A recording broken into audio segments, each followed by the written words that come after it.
everyone, and welcome back to the Vauxhall Vivaro van build part 8. We're just about to start building the benches. I've already made a start, and I'm going to take you through what I'm doing in the back of the van to make the benches, which then create the bed.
Okay, so welcome back to the build.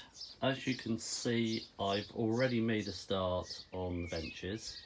The benches are pretty simple to build. All I do is that I make 3 frames and I drill and screw, as well as countersink, as well as use wood glue to create the frames.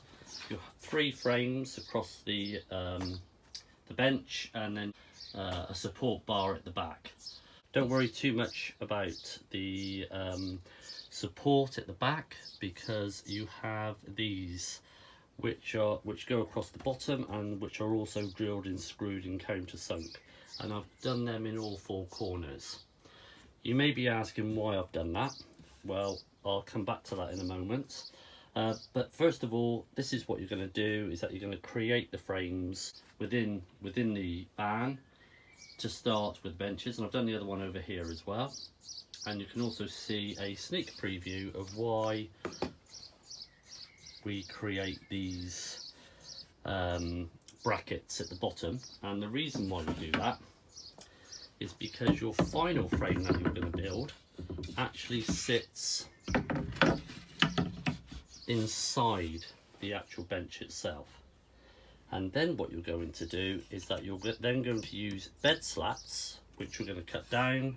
You're going to drill, countersink, and also use glue, wood glue, and you're going to then attach them to the frame and mark them out, as you can see here, equal distances across. You're also going to leave a gap here. You start the slats right at the start of your actual framework. Otherwise, if you go overlap or you try and screw it to this framework, then you're not going to be able to lift up the bench itself. Okay, so the idea is that you put the slats on equal distances, and then on the end here, you're going to then put another slat which will cover over there. You will find there's actually a 15mm gap, and the reason for that is because then that's when you put on the front of your panelling, the front of the bench, and that will then sit on nicely and butt up to the edge of your panel. So that's where we are at the moment, but I want to go through some measurements with you as regards where I place the benches within the Vauxhall Vivaro.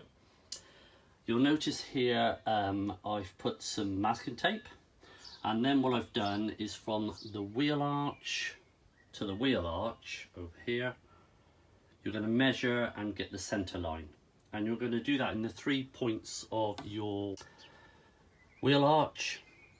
Make 3 points to make sure that you are dead center, and then make a dead straight line going right through. And as you can see, I've put some more masking tape on the far side there as well. What you need in the middle here is a gap, and the gap needs to measure more than 600 mil. And the reason being is that's for your table to drop down in between. You also got to take into consideration the 15mm panel that you're going to put on the front, So either side, make sure you make allowances for the 15mm. And then what you're going to do, or when you put the panel on, you then put another batten just sitting below that, which is the width of your table, which then slots down and it rests on the batten. That's where we are at the moment. So the measurements that I currently have at the moment are 12 inches high. That's total height up to the top here. So from the floor up to your top point here, which is 12 inches. And then from this point to the back, I have 19 inches, 19 and a half or 19 and a quarter inches. Okay, that's the measurements I've got here. And the width here of your other frame that you put on the front. So it's about 19 and a quarter inches, 19 and a half inches total width on here. The length is approximately 46 inches total length. When you're making your benches, sorry about the birds singing in the background there, make sure that when you build the frames itself, that the main frame part, it runs right the way across, because that's where all the weights go in. And you need to make sure then that the vertical struts are then sitting underneath, so that's taking all the weight here. Don't build these differently. Don't obviously put this strut above it and then join it here, because then you've got a weak spot. So always put your wood on top, and so therefore the weight distribution is heading downwards onto this main strut. And as you can see, I've done that on all the frames that I've done. Okay, so these are all drilled and screwed in. I've also countersunk here, you can see, and screwed into the other framework. This is the easiest way I do it. I mean, you can do it differently if you like, but I find this way easy. Like I said, right from the outset, I'm not a chippy. I'm actually a salesman, but I think the results speak for themselves. So, okay, nice and sturdy. Like I said, the last frame you build is this one, which then sits in the centre up here. What we're now going to do is tidy it up a little bit. Okay, so all I'm doing here is taking a sponge, and I've decided that I'm actually going to stain it. So I'm staining the framework, nice and simple. Just go over it with a sponge, do the front of it as well. Don't have to worry too much about the front, because it's going to be covered with the panel, but I just think that it looks nice. This is the Jacobin colour oil that you can buy, and I think it just looks nice when you open up your cupboard, or should I say the bench, and just finishes it off a little bit just on the top part. So yeah, so that's what I'm doing at the moment. Just a little bit of a tip bit there, that's how I do it. Like I said, stick a sponge on it. It's a household sponge and I've just cut it. Yeah, bit messy, but yeah, I think it seems to do the job quite well. This is the stage we're at now. I actually did get carried away. I ended up staining all the frame to the bench.